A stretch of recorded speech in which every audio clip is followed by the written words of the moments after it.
حسد غواړه د ګیلمن جانان یو نظم دی وای چې پرون لیلا داسې په چل ول کې ګیله کوله ویلې خفه نشي څه داسې کیسه کوله چې ته شاعر یې او د مینې کیسې نه پېژندې د محبت شنې سرې رنګینې کیسې نه پېژندې چیرې وه ورځ وو د زما شمکي خالونه یاد کا یا مې چشمان یا مې د سرو شونډو سرونه یاد کا یا مې د تورو زلفو ول په ول تارونه یاد کا چیرې وې کیسې زما په تور وربل ولیکه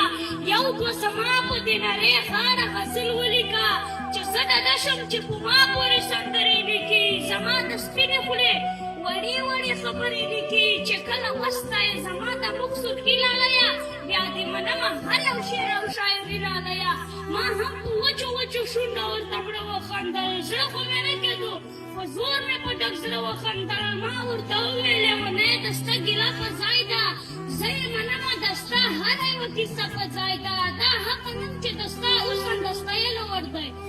دا حق منم چې د ستا حسن د ستایلو وړ دی هر یو انداز دې په غزل د یادولو وړ دی خو زه څه وکړمه پښتون یم حیا رادرومي قسم په خدای که مې په خوله د عشق ټپه رادرومي څنګه یې ولیکم ضمیر اجازت نه راکوي ما ته د وران وطن تصویر اجازت نه راکوي چې شنه خالونه لیکم شنه لوګي بارود رایاد شي هغه د کلي په جومات د بمبار دود رایاد شي چې سره لبان لیکم نو سرې وینې مې زړه ته راشي د زلفي ورور تودې تودې وینې مې زړه ته راشي هغه د مور په سر چینتې وینې مې زړه ته راشي نن نو زه به څنګه ستا په مخ سلفي یادوم په مخ پرتې خاورې د خوار یتیم بچي یادوم اوس زه د ستا د شنو بنګړو د مړوندونه یاد کړم که د ځوانانو په لاسو کې زنځیرونه یاد کړم اوس که خدای چې زه د ستا نخرې نازونه یاد کړم که د افغان ملت نه ډک تور زندانونه یاد کړم ړنګ ځواني چې یادومه بیا دا خیالونه راشي خیال د حیا په لوټې لوټې بازارونه راشي اوښ موږ په خیال کې د خپل کور رنګ دیوالونه راشي زموږ په لر او بر افغان کې عبادتونه جوړ دي په هر یو کلي او هر کور کې مکتبونه جوړ دي موږ خو په یوه ورځ چې له سلو زیات قبرونه جوړ دي له جنازو نه مو سم لوی لوی قطارونه جوړ دي ککړې پېغله د بېلتون پر رنځوره ژاړي دلته په هر یو کلي او کور کې دوې درې کونډې پورې ژاړي زکر یې ماتې دي مزدورې ژاړي بچیان مو ګرځي په کوڅو کې خیراتونه غواړي په یوه ډوډۍ پکې د ښار واړه کورونه غواړي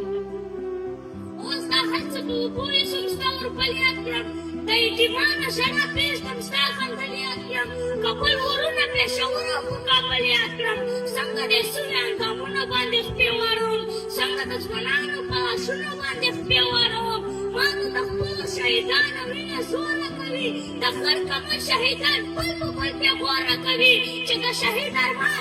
د شهید ارمان د قبر تصویرونه وینم چې د مورکۍ په دعاو چپلاسونه وینم نو د په خپلې بېوسۍ په چغو چغو ژاړم د پښتون قام په بربادۍ په چغو چغو ژاړم لا خو مې واړه تلې واړه دښمنان ګرځي زه ورته ګوره د نکین کا قاتلان ګرځي ما د طاهر د ورته شوي بدن کور وانخیست ما له ترنګ ګران هرم بلور وانخیست ما له ترنګه ننګیالي ځوانان ګټلي نه دي ما د عارف باندې تنکي ځوانان ګټلي نه دي لیلا ما وبخښه خالونه وربل څنګه یاد کړم لیلا ما وبخښه خالونه وربل څنګه یاد کړم ستا نری غاړه سوې ورشنډې چربل څنګه یاد کړم تر څو چې وانخلم د دغو شهیدانو بدل د کونډو ګورو ځورېدلو یتیمانو بدل زه مې چې بېرته خپل غیرت او ایمان ونه ګټم تر څو چې هغه حلال شوي مشران ونه ګټم زما نه مه کوه لیلا د شنو خالونو تمه د ستا په حسن د غزلو او شعرونو تمه د لیلا